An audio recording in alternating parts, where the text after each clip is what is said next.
Hello and welcome to The Interview. I'm Kim Min-jung. Her drawings are phenomenal. Today we'll be sitting down with Megan Hess, a globally renowned fashion illustrator who's worked extensively with some of the world's most prestigious fashion brands and luxury designers.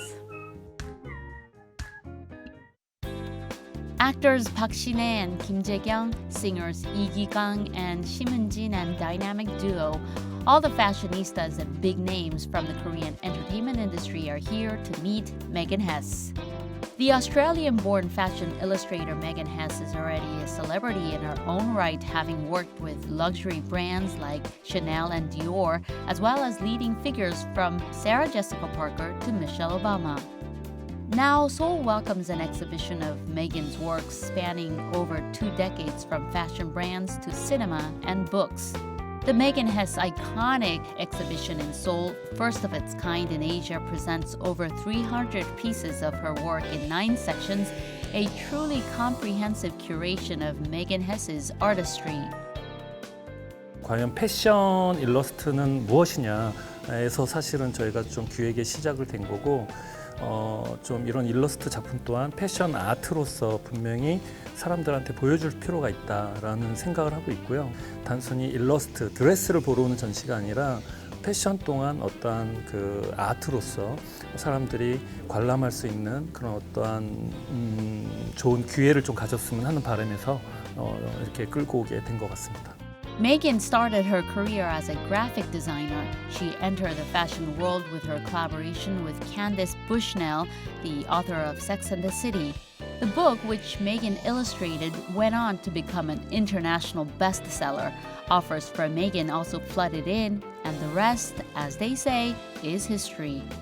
As illustration begins to gain recognition as an art genre independently of fashion, her works are receiving renewed attention. The Interview meets Megan Hess to hear the story behind her wonderful illustrations, which speak of courage, confidence, and love.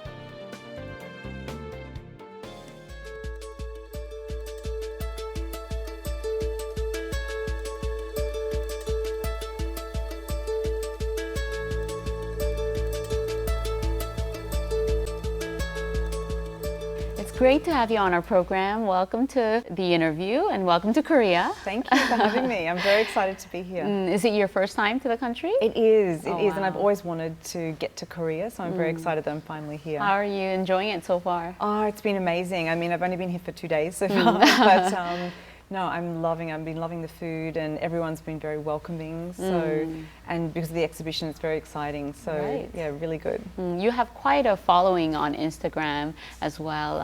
Do you have Korean fans there here in the country? I do, yeah, I do have Korean fans. I think that's what's interesting with social media. You can kind of look at where all the different countries are that follow, and I do have quite a following in Korea. So I'm excited to actually be here. You're here to hold an exhibition for the first time in Asia, I believe, and do tell us about the exhibition and also how you chose Korea as one of your first destinations.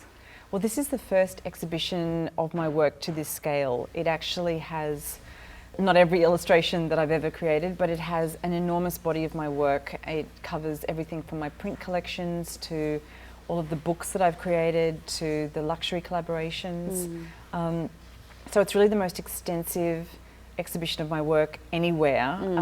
And Johan, who curated the exhibition, is someone that I admire, and his ability to take a subject matter and really present it and display it in a way that he thinks is interesting is, I mean, he's exceptional at what he does. So I've entrusted him, and he's done an amazing job. Right, he's a renowned figure in this industry as well. What's the chemistry like so far? I mean, I think he's brilliant, and I think what he's done is, and it's often, I think when it's your own work, you're quite close to it.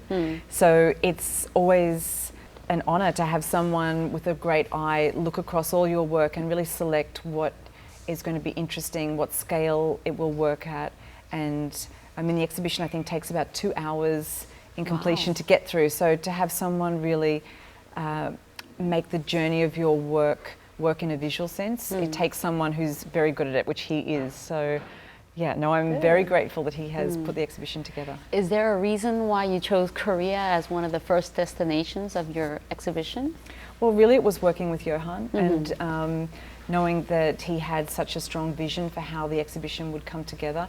But also I have wanted to do something in Korea and in Asia for a really long time, and I wanted it to be something very special. So this is kind of this is the best way to, I think, enter with an exhibition like this, because it's so enormous on scale and it really shows all of my work. So it's a great way to kind of do something new. There are, I believe, more than 300 pieces on display, so it's a large-scale exhibition. How did you pick out the ones you wanted to include in this exhibit? It's funny because as I've been walking around looking at it, I almost feel tired thinking about how much I've drawn.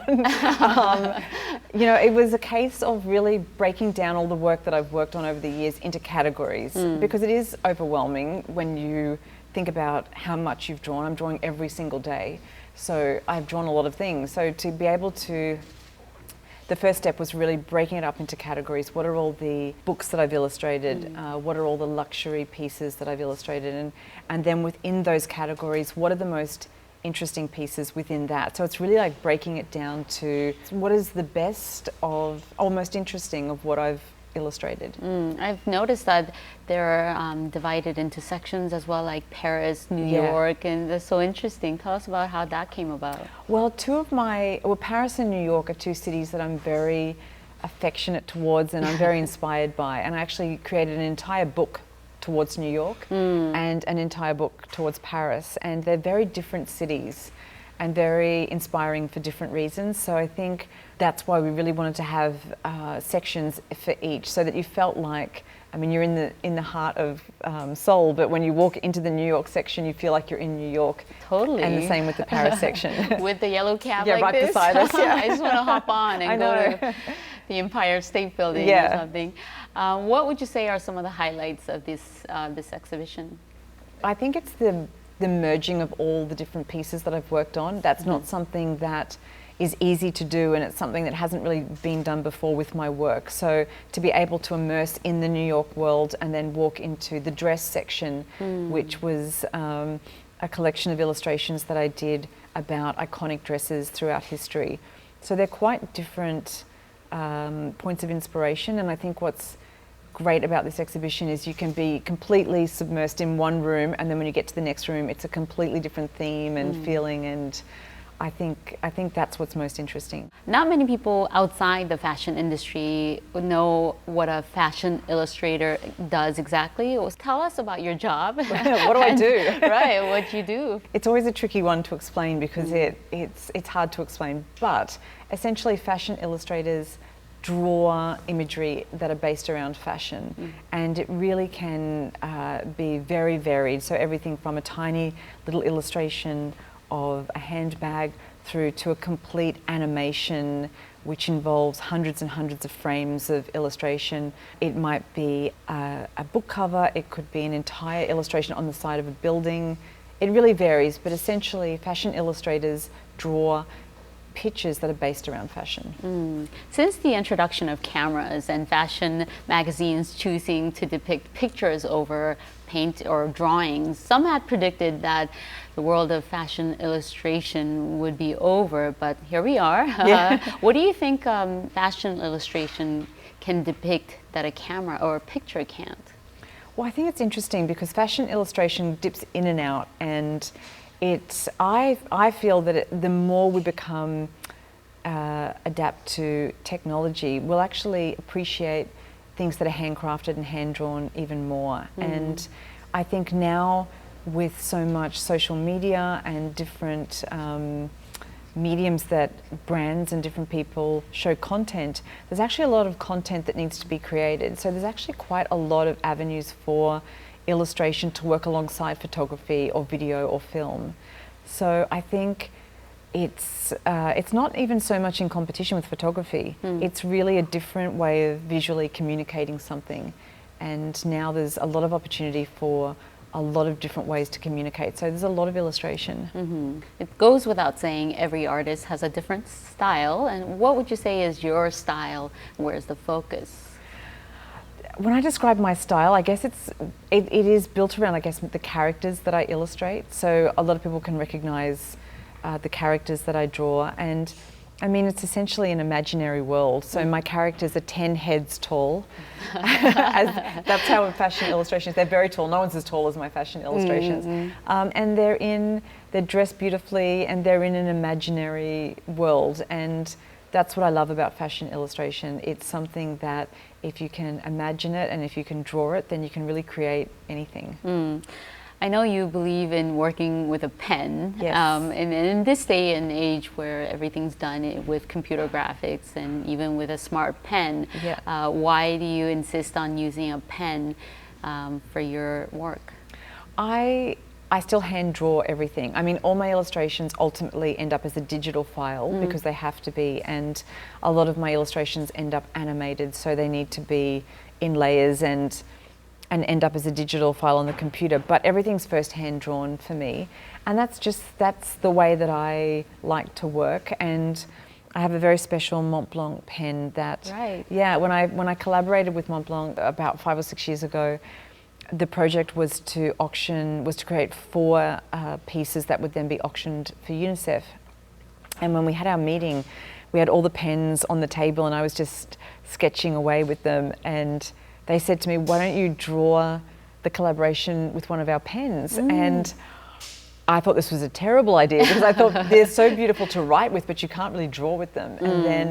And so I said, I don't think I could draw it because it's not quite right to draw with. And they said, what would you need to be able to draw with it? And I was describing that the nib on the pen would need to be fatter this way and thinner here, so that when I do a hair sweep, it goes fat and then thin. And I was describing this, and they said to me, we can handcraft you a pen that is suited to your drawing. Right. So One and only. Yeah, in New York they have a bespoke room. It's like NASA, where you're sort of wired up on an electronic pad, and it measures how you draw and how you write, and all of that goes back through their computer to their head office in Hamburg, and then someone handcrafts a pen. It takes about 3 months. Wow. So that pen is very special to me, and that's essentially a black ink pen.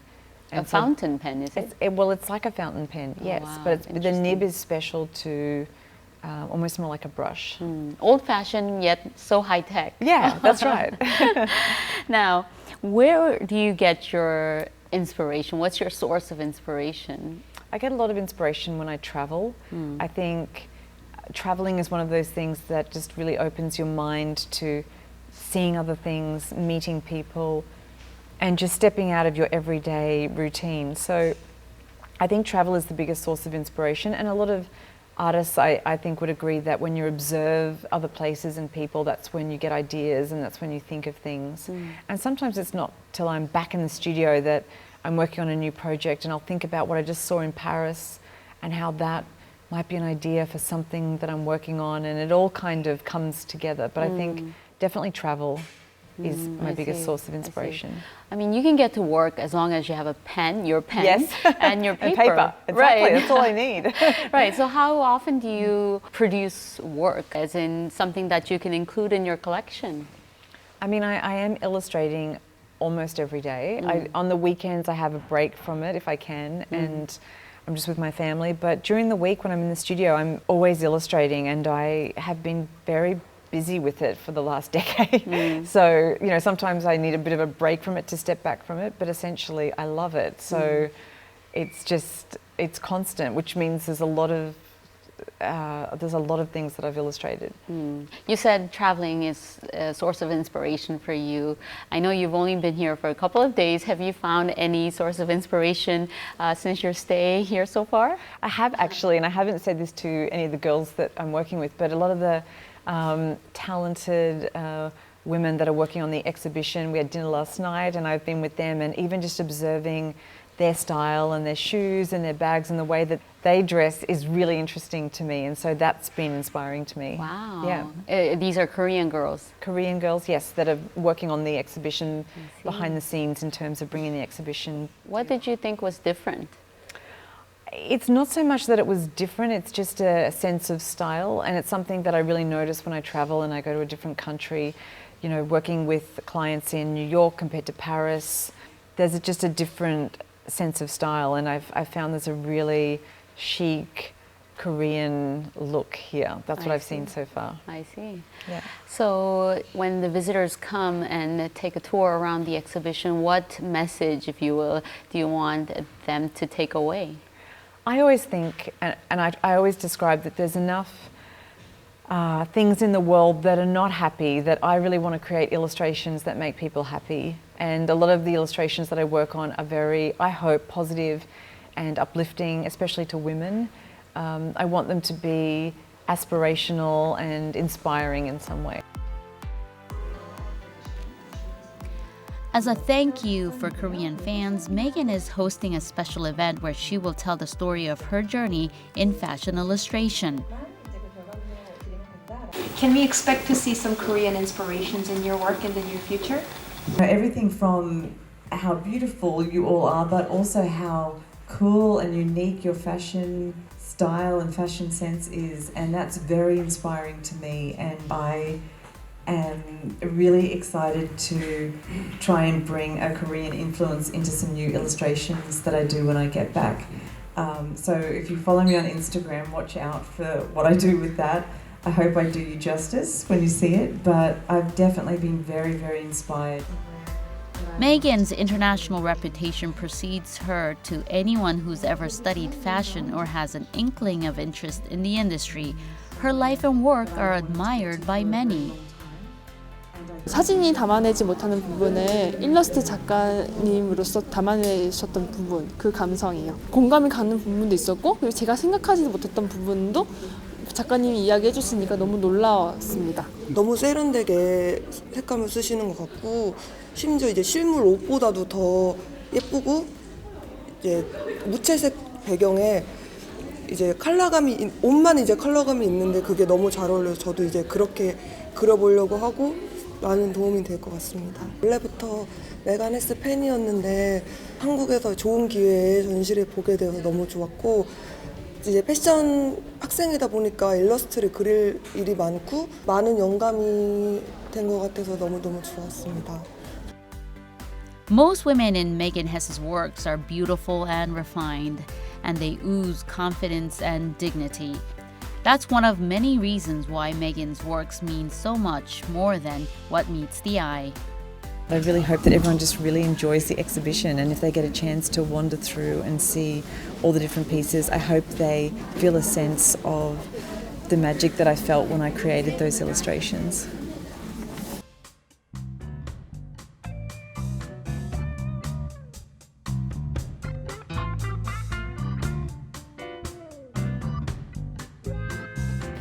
So we have to talk about Sex and the City and how you got your big break. So how did it all begin for you? Well, I was working as an illustrator, but I really dreamt of being a fashion illustrator, and I really wanted to work on beautiful luxury images, and that's really where my heart was at. But at the time, I was working non-stop illustrating things, but they were not beautiful fashion things, and I actually had sort of reached a point where I was very much on the verge of giving up becoming a fashion illustrator, because it was very hard to make that leap into it. And it was at the point where I was working on two soul-destroying projects. One was a pizza topping illustration. Okay. I know, and the other one was a horse manual, which was, and I like horses, but not as much as I had to work on for this book. I had to illustrate all these different illustrations of horses leaping and jumping, and there were 375 illustrations in this book. Wow. Yeah, and I'd been working on it for 6 months for a publisher, and I reached a point where I checked my emails, and the pizza topping illustration that I was doing for a company, they had emailed me back and they said they felt like it still didn't look like cheese or mushrooms and they wanted it redrawn, and I think I was up to about the 10th redraw on that. And then the other project was the horse manual, and the second email I looked at, they had killed the project. Oh no. So there was not going ahead, and I'd spent 6 months illustrating this thing, and that was really the point where I felt like I was going to give up, and I was no longer going to try and be a fashion illustrator. And it was that very night that I went to sleep, and in the middle of the night I received a call from Candice Bushnell's publisher. Wow. To illustrate the cover of Sex and the City. Wow. And that project at that time was Sex and the City. The television show was huge, and it was just such a great project to finally work on something that I was excited about that would also be shown around the world. So working on that project when it came to fruition, and I ended up illustrating all of her covers in all the different languages all around the world. And when that came out, I really began working with a really great agent in New York who had a great plan and mentoring for my work within luxury brands and everything from there. So I was very lucky that that project came about, and that was really the start of all of my work that I would then go on to do. And you capture the characteristics of the four ladies, Carrie, Samantha, Miranda, and Charlotte, so well. Oh, thank you. How were you able to capture that, really? I think it was a cover of the book, so it was something that was still, and so sometimes capturing someone's personality when it's a still image is not necessarily easy. So it was just really capturing what was iconic about their sense of style for the cover, and then also even within their stance. You know, Charlotte is very prim and proper, so she had that kind of a stance. Samantha is stronger and more out there, so she had that kind of a stance. And Carrie is very much the I guess she is the main character. She is the main character. So it was just very much the four of them interacting with each other, and I just tried to really capture their sense of style. Do you identify with any of the characters? I always think with the four characters of Sex and the City that there's a little bit of all of them in all of us. That's my theory. Now, you also have, like you said, non-fashion illustration experience. So tell us about that part of your career. So some of the other projects that I've worked on are, say, for Disney.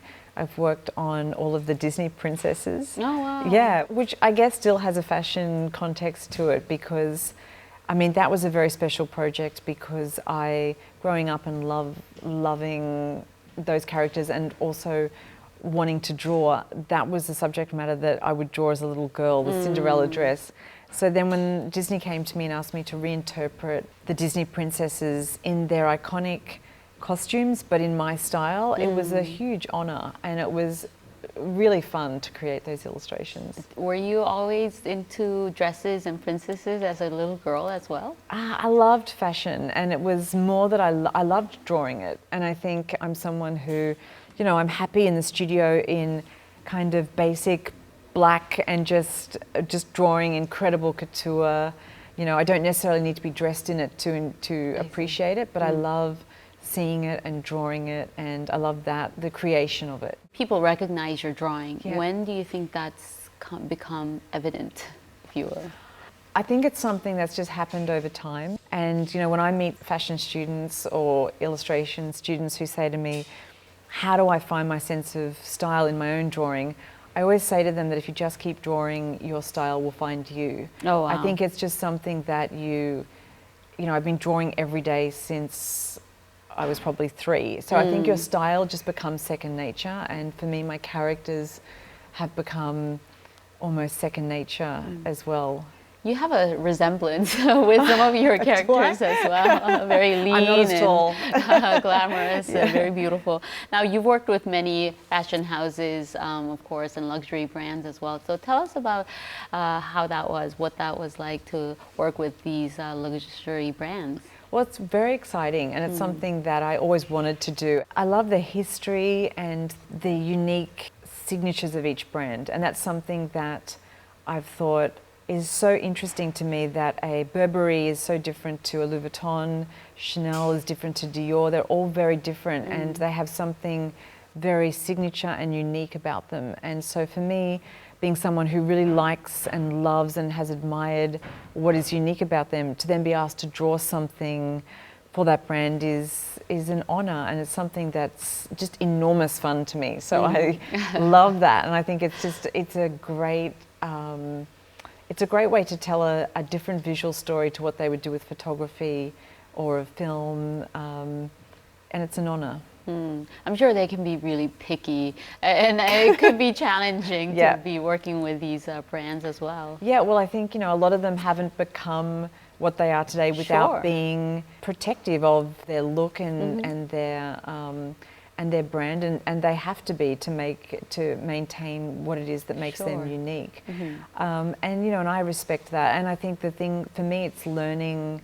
I mean, every project that I work on with someone new or a new brand is, I gain enormous knowledge about something I didn't know. And you also learn a lot, I think, working with different creatives in different countries all around the world.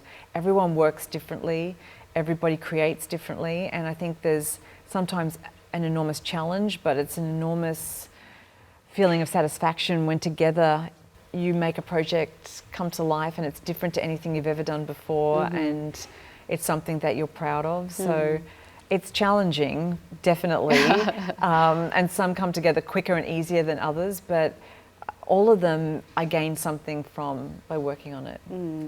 Are there any fun episodes that you can share with our viewers? Well, one of the projects that I worked on for Fendi was an interesting project because it involved all the elements of everything that I do, and it involved me illustrating live at their Spring Summer 18 collection, which is fun but also very stressful. a little bit stressful because I had to kind of illustrate very quickly live, and that's tricky because the models move very quickly down the runway and it's dark and you're trying to take it all in, and I basically had an hour in total to get everything drawn and then get the images to them so they could post them on their social media, which goes out to millions. So what I drew live, I was not loving, so I had to, as soon as the show finished, quickly get out of the show, jump in a taxi, and then get back to my hotel room, and then I cleared everything off the desk and just quickly redrew everything as much as I could remember in my mind of what I just saw, and then email it to them, and I think I got it to them literally within a minute to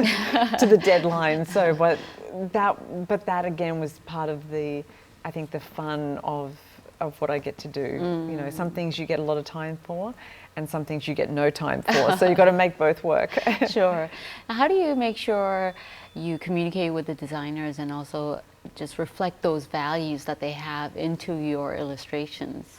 Well, I think that's actually the key. It's really at the very beginning of any project with a luxury brand, really identifying what it is that is unique to them, and what is the thing that historically has made their brand so special, and what is the thing that people love about it. If it's Louis Vuitton, it's that LV monogram. I mean, everybody loves it. If it's Tiffany & Co., they love that signature blue.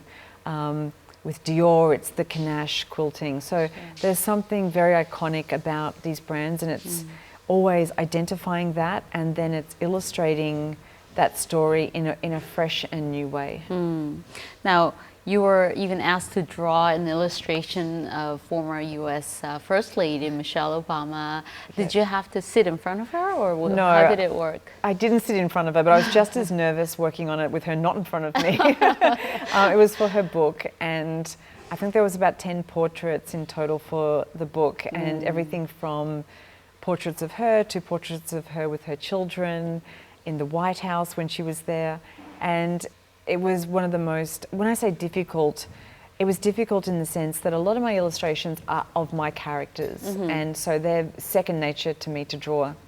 When I draw someone known, it's difficult because it really has to look like them, obviously. And so that's much harder than my characters. I can almost draw blindfolded, but drawing a real person, especially someone who's iconic, if it doesn't look like them, obviously everyone will say, and she won't be happy, and this is a disaster.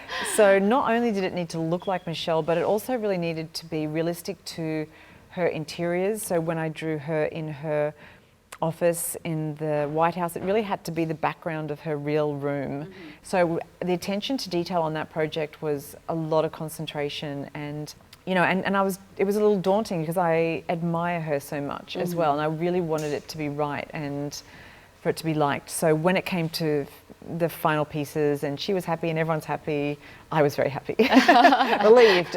Right, so many men and women respect her and admire her. Yeah. What did you want to make sure to reflect it or have depicted in the final production? I think just the sense of strength that she has, and she's someone that is admired, and I personally think she's an amazing woman that so many people look up to. And, you know, even in one of her illustrations, when I was working on it, I was looking to put something in the background because the wall was quite empty, and I wanted to make sure that the illustration was correct, but it also worked. And when I was in communication with all of her team, I asked about, could I put her degree on the back wall, and could I have all the details of exactly what that was? And when they replied to me, which one did you want? She has several. Thinking, see, she's amazing. She has several degrees. And, you know, I think at the time when I was working on that, there was a lot of debate about her hairstyle and whether she suited a fringe or not. I remember thinking, oh, you know, she's so accomplished, and this is one of those silly things the media latches onto. But yes, I think that was what struck me the most, that she had achieved so much. Your final product was just pitch perfect. I loved thank you. it too. Thank you. Now, how do you make sure to stay on top of fashion? How do you make sure your illustrations don't go out of style? Yeah, that's an interesting question. I think you can never really stay ahead of fashion in the sense that, you know, I don't know what is going to be the next trend beyond what's actually going to be on the runway. For me, I tend to keep my characters as timeless as possible. A lot of the time they have their hair kind of, not in these examples, but pulled back. Okay. I try to keep the outfit as the signature thing, and my characters are quite classic. In terms of the fashion, you know, I look back at, you know, a year ago, a week ago, yesterday, and I'd probably almost draw them in something else continuously if I could. But that's the nature of fashion. It's changing continuously. So I don't worry about it being forever timeless, because you really can't. It's just more capturing the moment of whatever it is that I'm illustrating. And I think within time, everything goes in circles. So it always comes back in fashion. I'm sure you pay a lot of attention on how you present yourself as well every morning. Well, it's interesting because I love fashion. So I'm someone who is obsessed with, you know, bags and shoes like the rest of us. But on a normal week when I'm working in the studio, I'm generally in layers of black, and I'm quite comfortable. I always try and dress chic enough in case a client were to arrive for a meeting, but I'm not in a ball gown or anything like that. I'm comfortable, and I need to be able to like that to work. And then when I'm traveling or working on an event to do with something that I've worked on, then it's like dressing up. So then it's wearing something, might be something crazy or designer or, you know, patterned or in a shape, and I enjoy that side of it. But I couldn't dress like that every day, or I would go crazy. Do you do jeans and sweatpants as well? Do you know what? I was just thinking earlier today, I do wear black jeans, but I don't think I've worn blue jeans I don't think I've worn blue jeans for about a decade. I've got nothing against them. I do very casually wear black jeans, but I'm not. My speeds are layered in the studio, or. No, I think you'd look too young if you wore in jeans. You'd look like a teenager. That's why you don't wear jeans. Now, let's talk about your scarves as well. You design them as well, right? Yeah, as part of the work that I do is, you know, collaborations with different luxury brands, but also I have a whole world of product that I create myself, that I do just out of the love of it. So I do everything from tabletop to scarves, prints, all different things. And I think scarves are just a beautiful way to showcase an illustration, because it's almost like a wearable piece of art. Sure. Koreans are known for their passion for fashion as well. And what kind of advice do you have for any aspiring fashion illustrator out there? I always think if it's something that you're passionate about, then just continuing with it and enjoying the process of it is the important thing.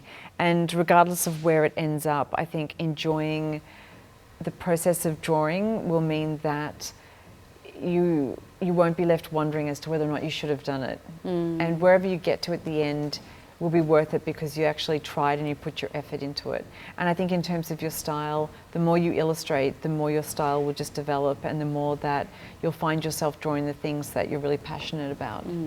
What if someone runs into the pizza and the horse moment for them? Oh, well, that moment was just about, what that taught me was to not give up. And one of my favorite quotes of all time is, those that failed didn't realize how close they were to success before they gave up. And I think Got goosebumps There just you go. now. that's my favorite phrase, and it's one that means that if you haven't succeeded yet, it doesn't mean that tomorrow you're not going to, or in a week you're not going to. So it's about not giving up if it's something that you love.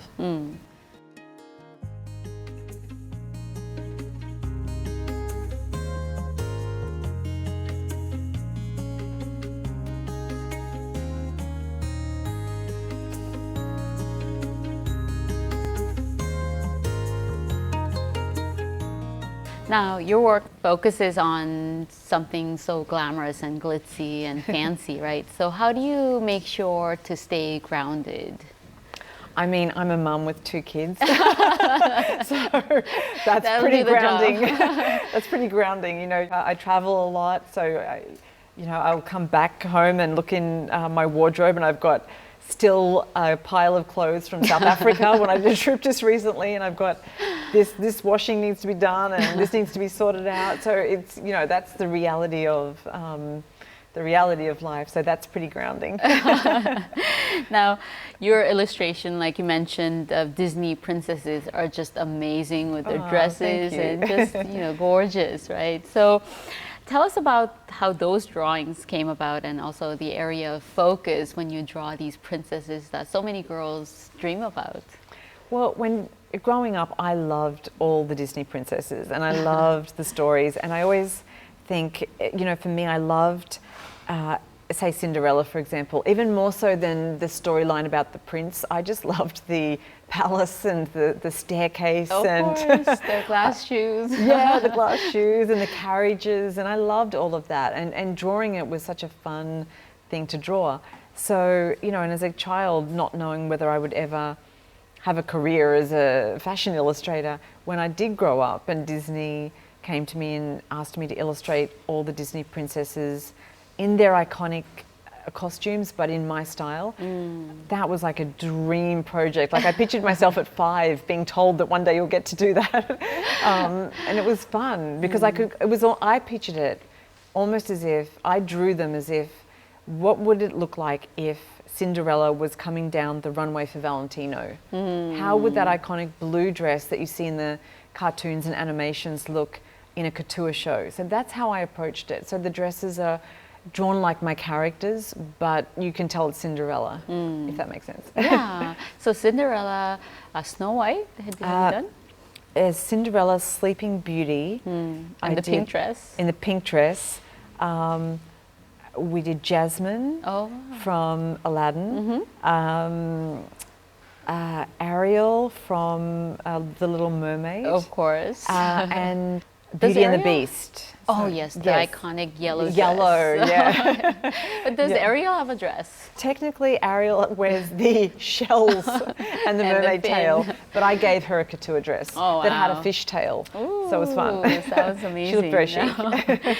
Because you have this fascination with dresses as well, do you ever want to go back in time to the period when people actually wore dresses in their everyday lives? I do. I'm really interested in the history of fashion, and when I look back at Grace Kelly and Audrey Hepburn and a lot of those incredible gowns and dresses that were created, that were worn, and even the way men dressed too, all those incredible 3-piece suits and vests and everything and hats. It's not that I would want us to be all dressed like that today, but I would love to just close my eyes and tap my feet and see all that in the real time that it happened, because I think fashion is so circular, and you do see so many trends and things come back that were inspired by the past. I remember dreaming as a little girl, thinking that I was Marie Antoinette in my former life. And maybe you were. No, but I hope I didn't get executed. Yeah, no, up until that bit. Up until that bit. Now, do you ever design for your own clothes?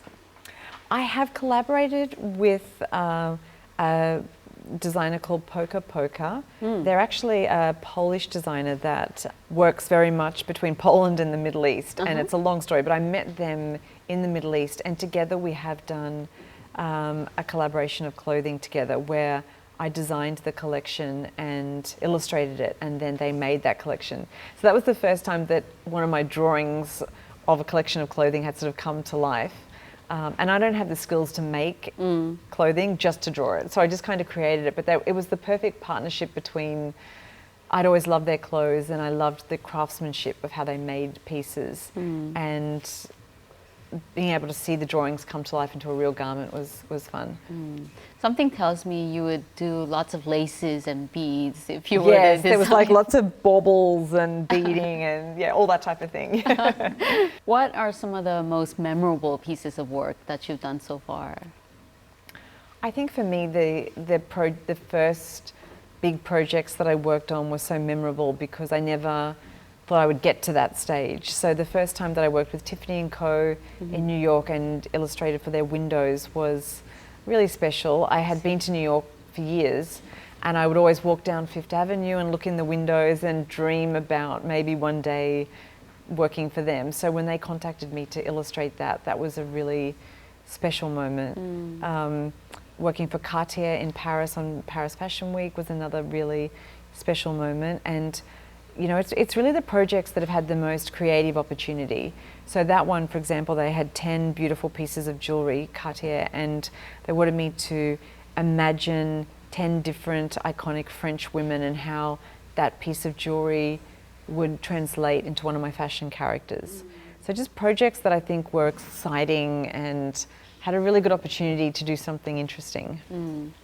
Now let's talk about your book. Clarice, the chicest mouse in Paris. Yes. Who is Clarice modeled after? Well, Clarice is the very first children's thing I've ever done. And it was something that I really wanted to work on a children's book for the last 10 years. And honestly, the only reason I didn't was because I didn't have time. I've been very busy, and every time I would think about a concept, oh, maybe it's a little girl, or maybe it's a rabbit, and then I would get this back to my deadlines, and I think I'll think about that later. And then eventually, I thought about this character and I pictured this little mouse and I was in Paris and I saw a little mouse kind of scurry across a rooftop, and I remember thinking, how chic to live in Paris, even if you are just a little mouse. And then I pictured her with, and this is how my mind works, I then immediately pictured her in all different couture dresses and she'd have a little hole in the wall that would go into a little Paris apartment and she'd have like little all these things. So Wardrobe, she had a dresses. wardrobe. And so I almost pictured the ending first. And then I thought to myself, okay, this is the character, because she can have so many adventures then in Paris. And then I thought the first book should really be how she got there. How does this little mouse become the chicest mouse in Paris? How does she have little couture dresses and an apartment? So that's really what the first story was about. Okay, and what kind of message did you want to deliver to the children reading your book?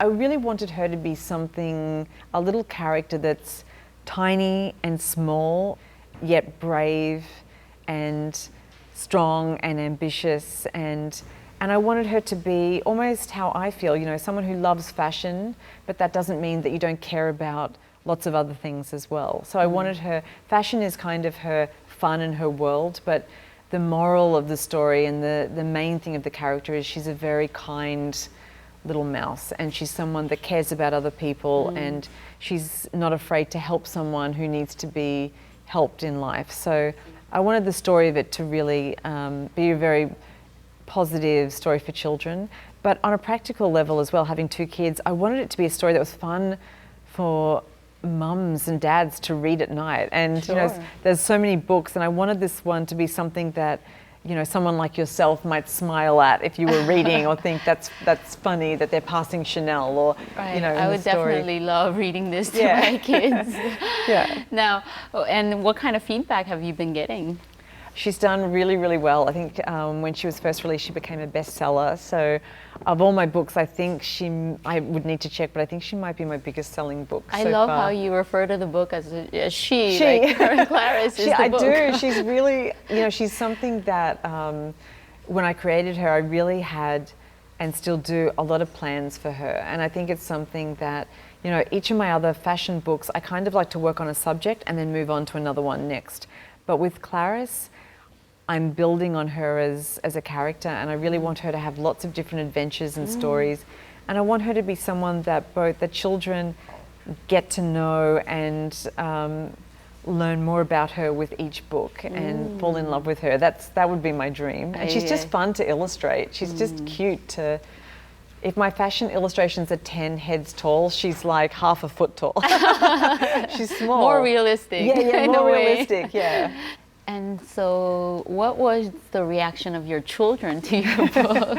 Well, it was sort of the first project that they were really interested in. I mean, they've grown up with me illustrating all these different things for all these big luxury brands, and they're children, so they don't, that's not their thing. But when I started to work on Clarice, my son was I think he was about 7 years old, which was a really perfect age group. So I was sort of testing the story on him, seeing if he thought it was funny, seeing what he thought. And my daughter, even though she's 12, so she's a little bit older than Clarice, her advice, and both of them are very, they feel like they're the creative directors of it as well. They're involved in it, and what Clarice should do next, she should have an adventure here, and this should happen, and they give me a lot of feedback. But it's fun to have them involved and have them excited about something that I'm working on. I'm sure it was. Yeah. Now, you have quite the taste in interior design as well, and I know you worked on an apartment in Melbourne, and tell us about that as well, that project. Yeah, that was a really interesting project, and interiors is something that I've just always loved. So I'm not an interior designer, but I love interiors, and I often think that interiors are influenced by fashion, and fashion is sometimes influenced by interiors. So there's a nice synergy between the two. And for me, I was commissioned to create the ultimate fashion interior in this 2-level penthouse, which was the most fun ever, because I really wanted it to be unique and a fashion interior. So I worked on everything from creating with Fendi a bespoke sofa for the lounge room that was a beautiful one-off piece. We also worked on beautiful Versace ottomans that were created just for this interior. We had all bespoke linen. I created all completely original cushions for the bedding, and throughout the house we did all original artwork and everything from large scale Fashion Week prints to portraits of Christian Dior, and it was a labour of love. And at the end of it, this apartment, this 2-story apartment, was actually for sale. And so when I had to give the keys back when I was finished, I felt like I owned it. I thought, but isn't it my house? No, it's not. But it was a really interesting project, and I really had free rein to create the ultimate interior. So it was time consuming, so I probably wouldn't work on another project like that unless it was as creative. Yeah.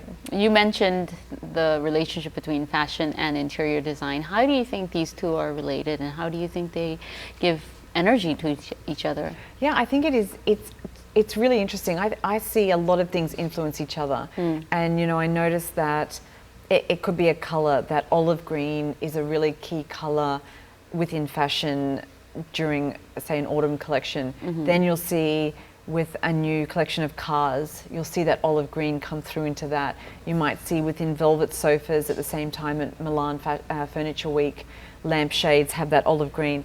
So it's an interesting way that colours and textures and patterns influence each other. And sometimes I think a lot of people don't even notice it. It's just like a wave that comes through. But when you're really observing the different areas in which things are created, and even outside of fashion and interiors, automobiles, set design, film, music, you notice certain things of waves go through everything, and I think it's a lot of different things influencing each other. As you're filling up this place with many different luxury brand accessories, how do you make sure to reflect your values and your style into the space? I think when it comes to an interior, you can go with two approaches. One is to do a space that is completely of one designer and look, and I think that can be very strong and that looks great.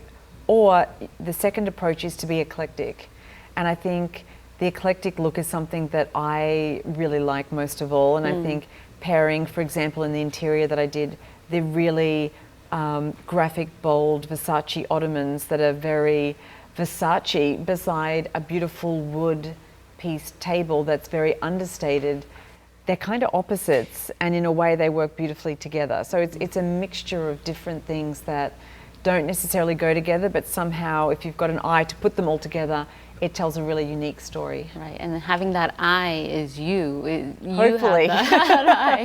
Hopefully. So that is your style reflected in the interior design, I suppose. Now, what would you say are some words or colors that define who you are? I love black, white and gold, and technically they're not colours, I guess. If you were to see my studio in Melbourne, it is very black, white and gold, and it's in those colour scheme because I think that's a really relaxing scheme to live and to work in and to create in, especially if you're working in a lot of colour. I also do love pink. I'm not wearing pink We all today, but do. I can be found in pink. I think pink is my pop of fun, and so you'll often see throughout my Instagram, you'll see like all of a sudden a huge bunch of pink peonies or Yes, a pink I've noticed. suit. Yes. So pink, I think, is a really fun colour. But then when I'm working, that's in my world. But then when I'm working on a project, I really like to delve into whatever it is that I'm working on, what the signature colour is. So if it is Hermes and it's that iconic orange, then that's something that will be throughout everything that I'm working on, and I'll really delve into that colour. But in my own personal space, I like to sort of breathe and have a more classic colour palette. It's just nicer to work in, I think. Any words or adjectives that you strongly associate yourself with? Well, I love Glamorous, metallics. I love foiling. All my books, I mean, I love little shiny things. And even when I travel, I will collect vintage buttons that are interesting and metallic, and I've got a little jar of them on my desk. So I'm a tactile person. I like fabrics and things like that. I see. Even my books, I do gold binding on all of them just because it's more fun. Sounds like you could have been a fashion designer as well. Do you know, people often say, would you ever want to be a Right. fashion designer? And having worked with so many fashion designers and understanding how hard it is to actually make something, I don't have that skill to Well, make. you have these I can skills. draw it. I can draw it, but it's funny, I've never wanted to take it to the level of physically making it myself. I think that's an entirely different skill, and I'm in awe of designers that have the vision to draw it and then make it. I'm content to just draw it. Do share with us your future plans before we leave. Well, after this exhibition, this has been something I've been working towards for a year, so this is a very big thing. But after this, I go on my book tour for my latest book, which is called Iconic, The Masters of Italian Fashion, and that will be a world tour. When that finishes, it'll be kind of wrapping up for the end of the year, and the next thing that I'm working on is my second book for Clarice. So I'm Nice. working Second on her book. second book. So I've already written her next adventure. I just now wow. need to illustrate it. Already got my attention. Good. Well, good luck to you, and thank you so much for your time today. It was lovely. Thank you for having me. All right, well, that was a lovely conversation I had with Megan Hess, whose drawings really take you to a whole new place and make you dream. So if you're in Seoul, do check out the exhibition. Thank you so much for watching. See you next week.